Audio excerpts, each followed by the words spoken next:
বন্ধুরা, আমি এখন দাঁড়িয়ে আছি খুলনার রূপসা নদীর তীরে। আমার যে সামনে যে সেতুটা দেখতে পাচ্ছেন, এইটা মূলত বাংলাদেশের অন্যতম গুরুত্বপূর্ণ রূপসা সেতু।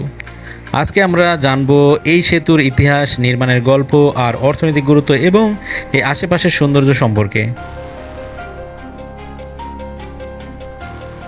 চলো তাহলে ঘুরে আসি খুলনার গর্ভ রূপসা সেতু থেকে।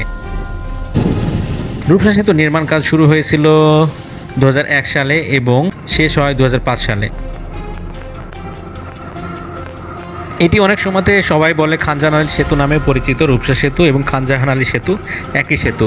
এই সেতুর দৈর্ঘ্য হচ্ছে 1.6 কিলোমিটার এবং প্রস্থ হচ্ছে 16.48 কিলোমিটার।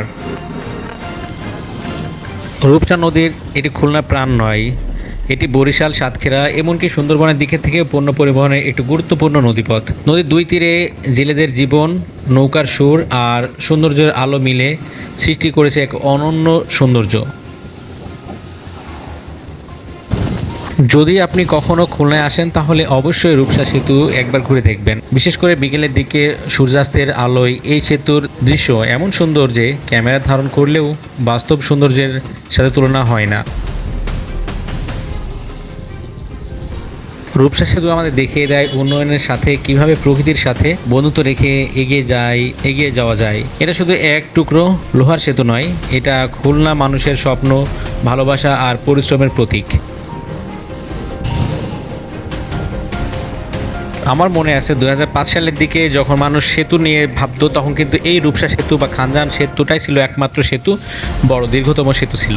আর এখন যেমন পদ্মা সেতু হয়েছে, তখন কিন্তু এই সেতুটা ছিল। এই সেতুর সৌন্দর্য উপভোগ করার জন্য মানুষ কিন্তু দলে দলে বাস বা ট্রাক বা বিভিন্ন মাধ্যমে এখানে দেখতে আসতো।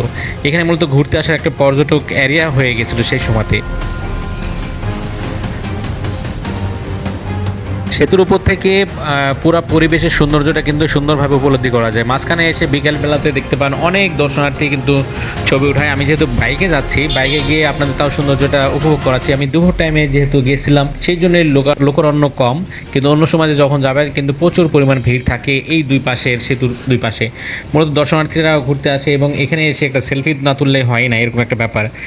আপনি যদি রূপসা সেতু ঘুরে এসে থাকেন তাহলে নিচে অবশ্যই কমেন্টে জানাবেন আপনার অভিজ্ঞতা এবং আপনি কোন সময় গিয়েছিলেন, কত সালে, এরকম একটু জানাবেন। আর ভিডিওটা ভালো লাগলে লাইক, কমেন্ট আর শেয়ার করতে ভুলবেন না। এবং আপনি যদি আমার চ্যানেলে নতুন ভিউয়ার্স হয়ে থাকেন তাহলে প্লিজ চ্যানেলটি সাবস্ক্রাইব করবেন এবং আপনি পাশে থেকে আমাকে সাপোর্ট করবেন, এটা চাচ্ছি। আর ভিডিওটা ভালো লাগলে অবশ্যই শেয়ার করতে ভুলবেন না। আমরা মূলত সেতু থেকে নেমে চলে এসেছি শেষ প্রান্তে সেতুর। দেখতে পাচ্ছেন তাল গাছের সারি, এটা দেখে অনেকে চিনতে পারবেন যারা খুলনাতে কখনো এসেছেন এবং রূপসা সেতু বা খানজাহান সেতু ভ্রমণ করে গেছেন। ধন্যবাদ সবাইকে, আল্লাহ হাফেজ।